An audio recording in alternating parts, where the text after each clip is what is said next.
네, 안녕하세요. 댕규강자입니다. 이번 시간에는 전설로 떠나는 월가의 영웅 피터 린치 해설 강의를 한번 해보도록 하겠습니다. 이번 강의 주제는 대박은 저성장 산업에서 나왔다 입니다. 14년 마젤란 펀드의 연평균 수익률은 약 29.2%로 굉장히 놀라운 수익률을 기록을 하였죠. 이 사람의 특징은 거시경제를 무시하고 개별 기업의 가치에 주목을 해왔다는 것이고, 시황에 따라서 막 현금 비중을 조절하지 않았고, 개인 투자자들은 여기에 굉장히 관심이 많죠. 시황이 나쁘면 일단 뭐 주식을 조금 팔았다가 시황이 떨어지고 지수가 떨어지면 그때 다시 사겠다, 뭐 이러한 전략을 많이 쓰시죠. 근데 중요한 것은 그 시황을 맞출 수 없다는 게 가장 큰 문제이겠죠. 좋은 개별 기업을 샀는데 시황이 나빠져서 주가가 떨어졌다? 그러면 이 사람은 그냥 기다린다는 거죠. 다시 시황은 언젠가 좋아질 테니까. 그리고 현금 비중이 여유가 있으면 더 사거나. 그래서 이제 포트폴리오는 대기업이 아니라 주로 중소형 성장주, 이를 이제 스몰캡이라고 하죠. 이제 스몰캡 비중이 굉장히 높았다. 그리고 개인 투자자가 기관 투자자보다 훨씬 유리하다고 주장을 하였습니다. 일단은 개인 투자자는 소액이고요. 그리고 누구한테 평가를 받을 필요도 없고, 규제가 없고, 뭐 그런 거. 대신에 좀 기업 탐방에 대한 그런 어려움은 있죠. 근데 기업을 탐방을 한다고 하더라도 기업에서 이제 공시에 나와 있는 공개된 정보 그 이상의 정보를 주지는 않습니다. 그냥 분위기를 보는 거죠. 그래서 이제 기업 탐방의 어려움, 그런 것들은 이제 주식 담당자와 통화를 통해서 얼마든지 극복할 수 있다, 그렇게 보고요. 근데 자금이 졸라 크면 대형주 위주로 먼저 살 수밖에 없죠. 여러분들이 뭐 수십조 원을 투자하는 기관 투자자로 가정을 해봅시다. 스몰캡을 살 수 있나요? 스몰캡만 딱딱 골라서 살 수 있나요? 일단 한국 시장에 투자를 해야겠다. 그리고 내가 좋은 기업에 투자를 해야겠다라고 생각을 하더라도 일단 삼성전자, SK 하이닉스부터 담고 시작을 하죠. 왜냐면 그 자금이 다 들어가야 되기 때문에. 그리고 개인 투자자처럼 아예 주식을 사지 않고 뭐 현금만 계속 아싸리 보유하겠다, 이것도 불가능하잖아요. 그래서 이제 피터 린치는 그러한 규제가 없는 개인 투자자가 나 같은 기관 투자자보다 훨씬 더 유리한 시스템이 주식 투자다, 이제 그렇게 설명을 하고 있습니다.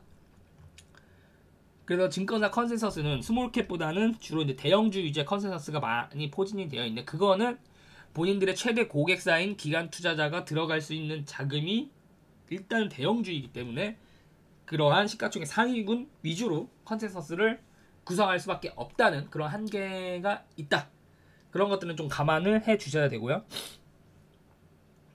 그래서 이제 시스템적으로 봤을 때 개인이 기관보다 수익률이 높아야 정상이죠. 왜냐하면 개인 투자자는 삼성전자, SK하이닉스, 현대차 뭐 이러한 종목들을 살 필요가 없기 때문이죠. 자기들이 원하는 성장률이 높고 주가는 저평가된 그런 종목들만 얄밉게 포트폴리오를 구성할 수 있다는 게 가장 큰 장점이다. 그렇기 때문에 당연히 수익률도 기관 투자자보다 높을 수밖에 없다 라는 것이죠. 다만 문제는 무엇이냐, 왜 근데 개인 투자자 99%는 주식 투자 실패를 하느냐.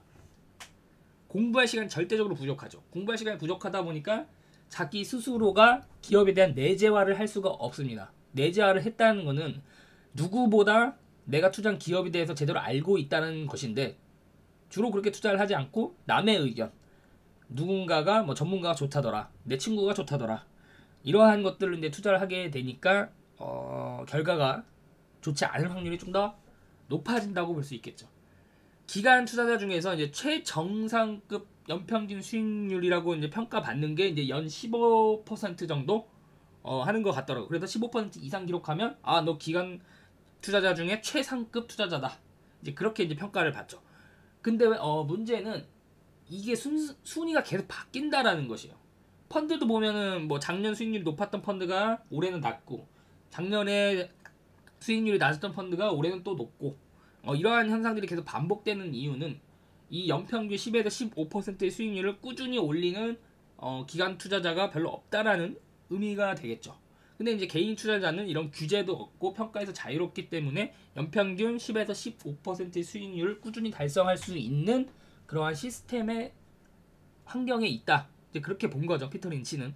그래서 이제 개인 투자자들이 좀 잘 됐으면 하는 바람, 이러한 유리한 시스템, 나보다 훨씬 더 유리한 시스템이 있는데 왜 대다수가 실패하느냐, 잘할 수 있다, 뭐 이러한 좀 응원의 메시지도 좀 보내는 그러한 분이죠.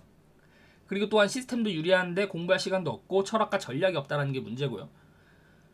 그래서 이제 피터 린치는 분석 없이 투자를 하는 것은 패를 보지 않고 버리는 포커와 같다는 말을 하였습니다. 그래서 사업과 실적 분석은 당연히 기본으로 해야 되고요. 기업과 산업 레포트 당연히 매일 읽어야 됩니다. 뭐 워렌 버핏은 하루 종일 읽죠. 근데 과연 개인 투자자는 하루에 얼마나 이러한 것들을 읽는지 한번 반문을 해봐야 된다. 그래서 이제 뭐 FN 가이드 같은 사이트를 보시면 이런 산업 레포트, 증권사들마다 산업 레포트를 다 제공을 하고 있죠. 그래서 그런 것들을 다 읽고 뭐 그것이 뭐 옳고 틀리다의 문제가 아니라 이러한 의견이 있고 이러한 산업 흐름을 보이고 있구나. 이러한 통계치 자료가 있구나. 이러한 것들을 파악을 해서 나만의 관점을 정립을 하라는 거죠. 그리고 이제 기업들 사업 보고서는 전자공시 시스템에 다 있기 때문에 사업 보고서를 반드시 읽어봐야 된다. 그래서 그 기업이 직접 작성한 레포트잖아요. 사업 보고서라는 거는.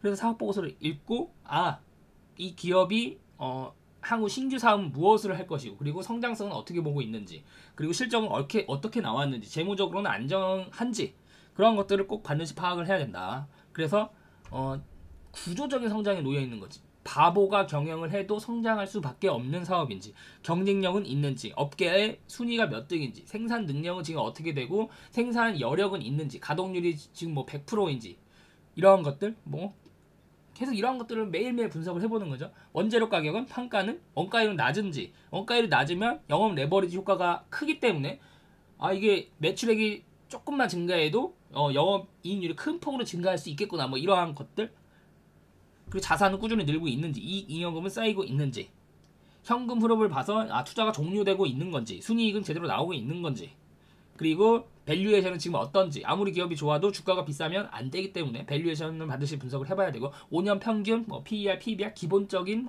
밸류에이션 분석은 꼭 해봐야 된다. 근데 이게 어려운 게 이렇게 하는 것도 어렵지만 이렇게 다 하고 최종적으로 투자하지 말자라고 결정이 돼봐요. 그럼 굉장히 허무하거든요. 그런데 보통 10개를 분석하면 9개는 이렇게 쓰레기통에 버립니다. 다 분석을 해놓고. 이게 굉장히 허무해서 개인투자자들이 이거 굉장히 하기 싫어하는 거죠. 아니 이렇게 다 분석하고 뭐 했는데 투자도 안 하고 그냥 쓰레기통에 버리면 사실은 아무런 결과가 도출이 안 되는 거잖아요. 근데 그렇게 생각하면 안 된다. 제가 이전 방송에서도 언급을 드렸지만 지적재산은 그만큼 쌓인 것이다. 그게 나중에 분명히 다시 도움이 될 것이다.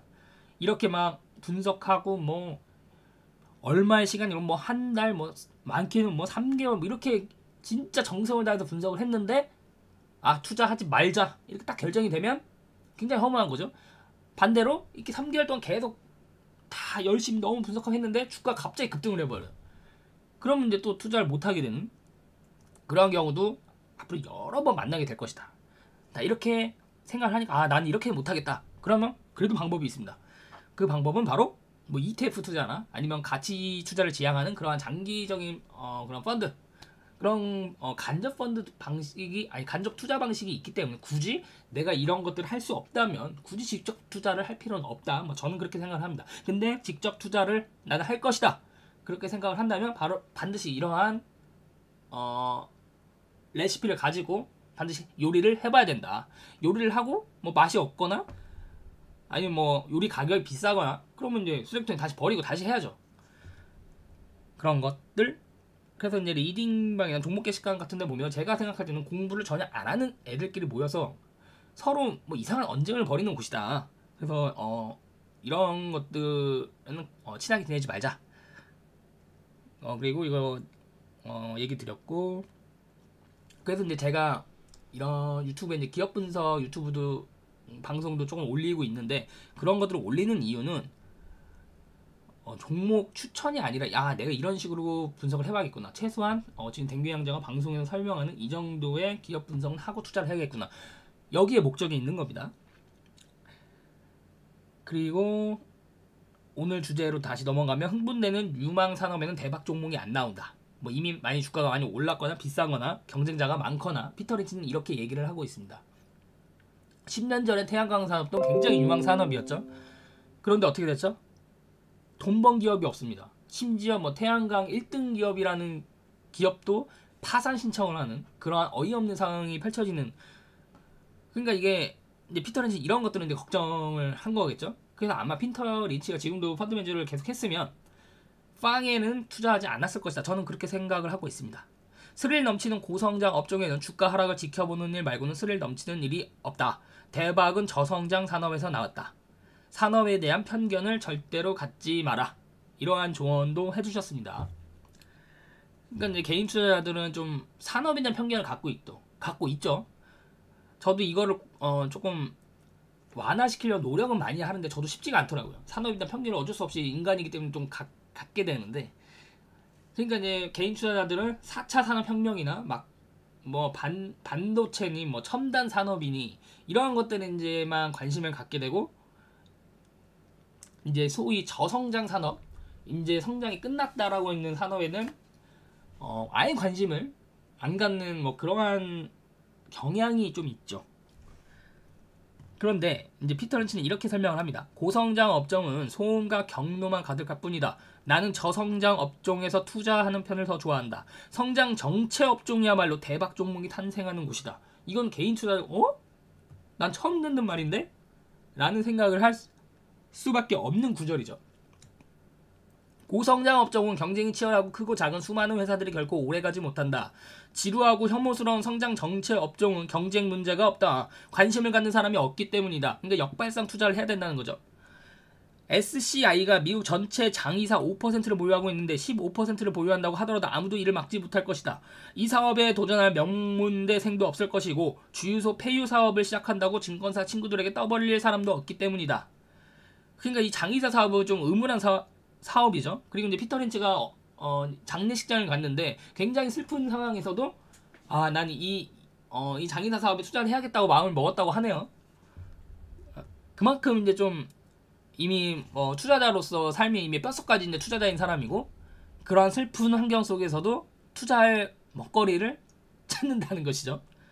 그래서 이런 의무랑 아무도 관심 안 가지고 뭐 기관도 관심 없고 연구원들도 관심 없는 그런 장의사 사업을 피터 린치는 투자를 해서 그 이후 주가가 20배가 상승하였다고 합니다.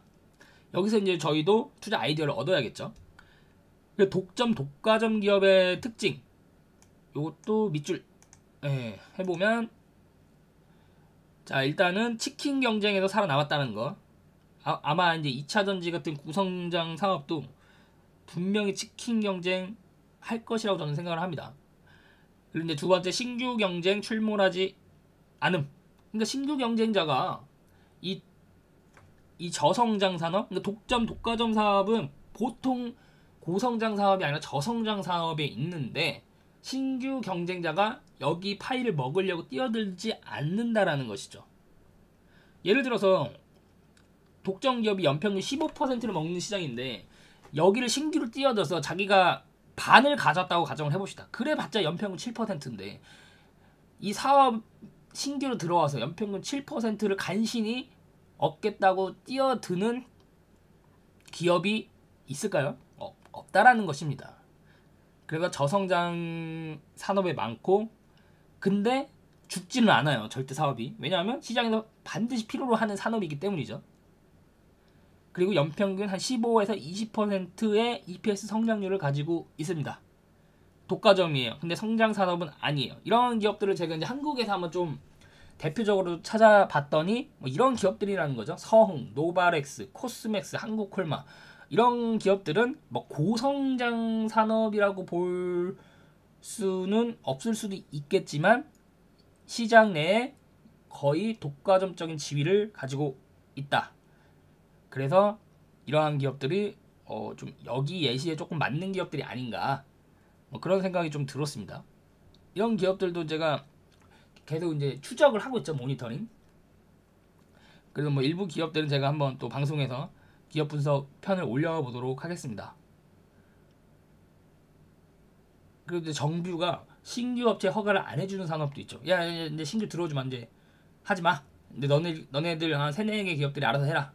네, 이런 산업도 존재합니다. 여기서 예외적인 것은 현대차나 뭐 삼성전자의 뭐 독점으로 장비를 납품한다. 이러한 기업들은 제외. 왜냐하면 현대차, 삼성전자가 야 이제 너네랑 거래 안 해. 꺼져.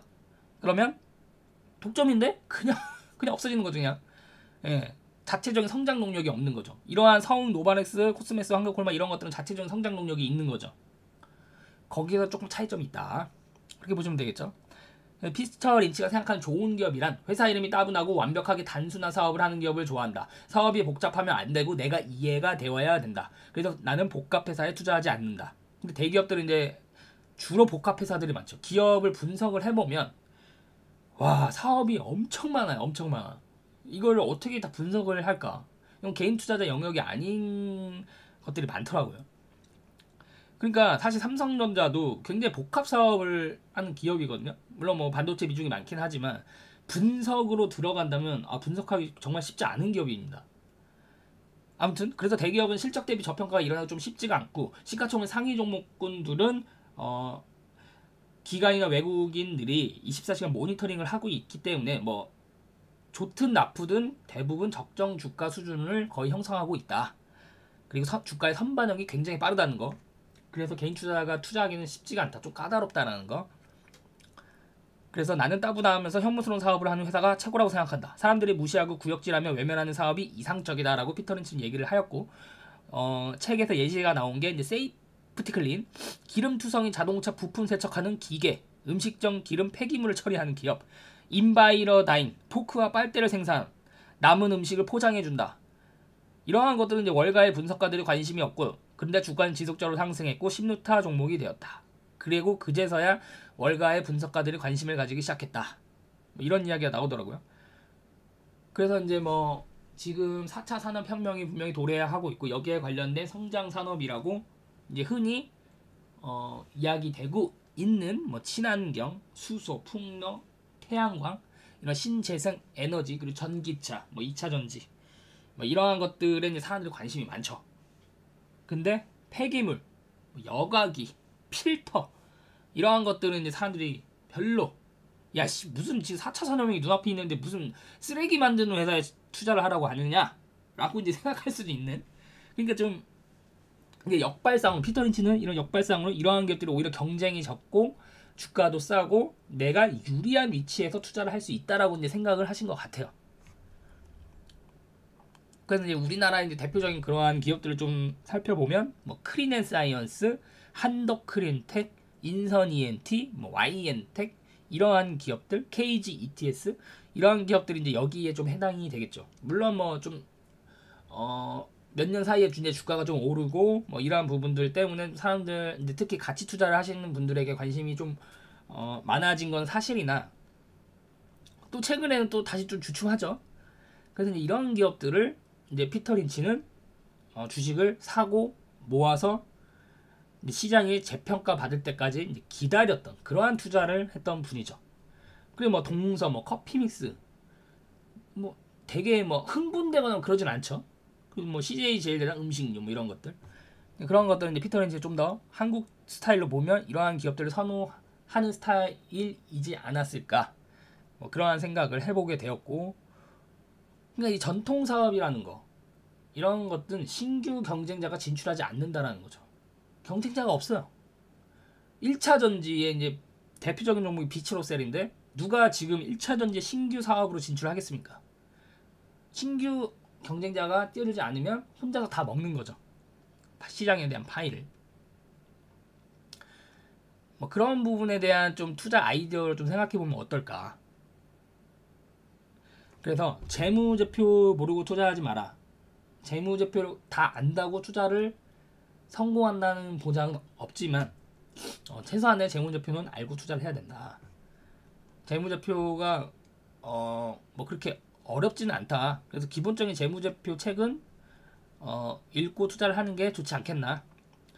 그래서 실적에 대한 분석은 기본적으로 바탕에 깔려 있어야 되고 전년 대비 얼마나 증가했는지, 전년 동기 대비 성장률이 얼마인지 이것은 최소한 알고 투자를 해야 된다. 그런데 이런 것들을 모르고 그냥 뭐 재료, 모멘텀 이러한 투자가 최근에는 너무 많더라고요. 그래서 가치 투자는 죽고 모멘텀 투자가 뭐 득실거리는 시장이 되었다. 뭐 이러한 말들도 가고 있는데 결국에는 주식 투자의 본질은 저는 바뀌지 않는다고 생각을 합니다. 네, 결국엔 실적이 증가하는 기업, 그리고 이제 모멘텀은 이제 주가의 추가적인 업사이드를 열어 제끼는 원동력이 될 뿐이지, 아니 실적이 안 나오는데 그 주가가 버티겠습니까? 그래서 실적 베이스를 바탕으로 투자를 하면 그것만 잘해도 다른 거 몰라도 자기 것만 잘하면 된다. 그래서 좀 이런 쪽으로 좀 공부를 하시면 어떨까 싶습니다. 오늘 방송은 여기까지 하겠습니다. 감사합니다.